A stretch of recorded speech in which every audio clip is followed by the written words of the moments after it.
tonight. If you've ever been to a Butler basketball or football game, you know who Michael Kaltenmark is. He and Butler's infamous mascot are, shall we say, inseparable. But now Michael needs your help, and he's sharing a heartbreaking diagnosis tonight.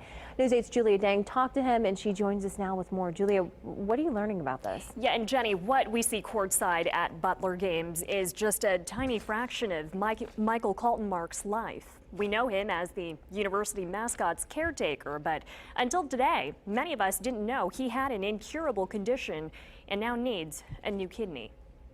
A lot of people do know me because I'm usually on the other end of a leash. The man you've seen tending to English Bulldog Blue at Butler games is now going public with his own needs. I still feel bad asking. Michael Kaltenmark took to Twitter, sharing a post now retweeted more than 400 times. The caption begins with 4 simple words: I need a kidney. I could go on dialysis eventually, which would help my kidneys do the job for them, but even then, you know, that's not a cure. Michael was diagnosed about 20 years ago with Crohn's disease.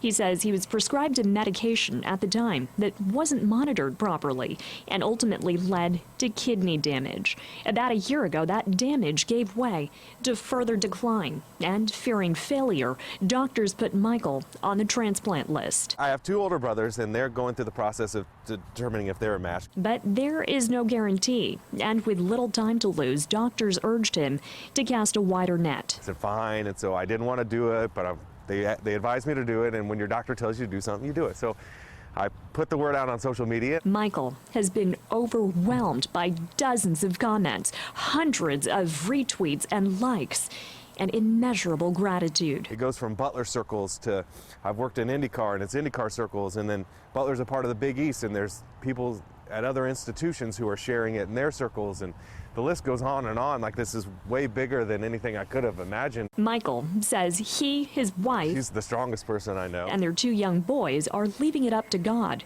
But if it was up to him, he would have picked his own donor already. If there was this thing as you could take a canine's kidney and put it in a human, I'd already take his and we'd be done with it.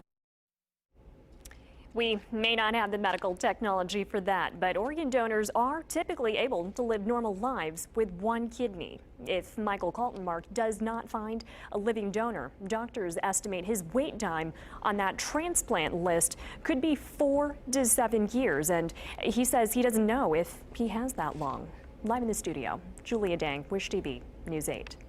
Let's see if we can get him some help. Thanks, Julia.